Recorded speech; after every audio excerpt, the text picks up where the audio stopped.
Let's look at the global picture now. The total cases reported so far are over 250,000 and total deaths globally has crossed 10,000. Italy has surpassed China in terms of the number of corona deaths. Italy has reported 3,405 deaths and China has seen 3,248 deaths. So Italy has surpassed China in terms of the number of corona deaths. Let's in fact go across to Eric Lyman, a journalist who is joining me from Rome via Skype. Eric, thanks very much for speaking with us. What is the latest situation in Italy and how is the nation coping with this crisis? Well, the big milestone, as you mentioned, was yesterday when the death toll in Italy formally surpassed that of China. But I think that over the last week, the average Italian has started to take this much more seriously. I think that there may have been a time early on where it was seen as something that was a momentary inconvenience. I don't think anybody thinks that anymore. Eric, tell us, where do you think that the Italian authorities went wrong in containing this virus?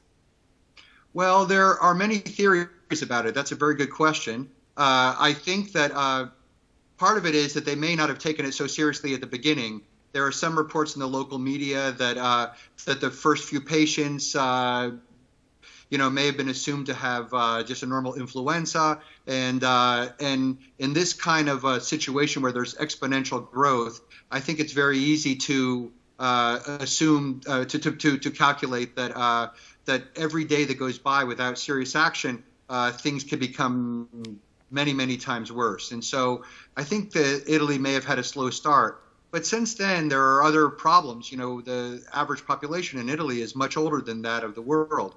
The average Italian is 10 years older than the average person in China or the U.S., for example. And so that is a factor because the virus is much more aggressive with elderly people. Eric, we've seen that China has now plateaued. China has not reported any rise in the number of domestic cases today. How long before the authorities there in Italy think that they can reach that stage, or they are still battling the virus and battling to contain the virus right now? Well, Italy went into a nationwide lockdown on March 9th, and then on the 12th, they really tightened it. So at the beginning, restaurants and coffee bars and things like that were open for 12 hours a day from 6 a.m. to 6 p.m. Right. And on the 12th, they closed them completely. And so the thinking is that it will take at least 14 days, which is the incubation period, for that strict lockdown to start to have an effect. I spoke to a virologist today that said that the government is looking at March 28th as the day where we should see peak infections in Italy. So we have our fingers crossed and hoping that that's the case. Eric, one final question to you. How crucial do you think the role of media is in such a crisis? Well, I think now that where there's so many more ways to get information, using social media and things like this, the role of an established gatekeeper kind of traditional media, like the job that you're doing and the job that I do, I think it's essential. Because it's a way to inform people and to prevent the spread of inaccurate information. I think there's so much that's going around on social media that's not correct that I think it's more important than ever that traditional media can do its role.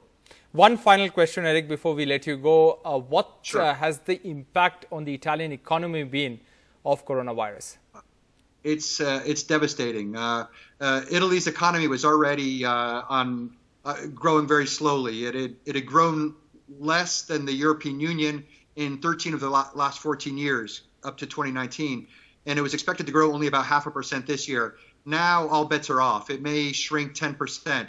The Italian economy may end 2020 smaller than it was in 2000, which would be an astonishing development if it happens.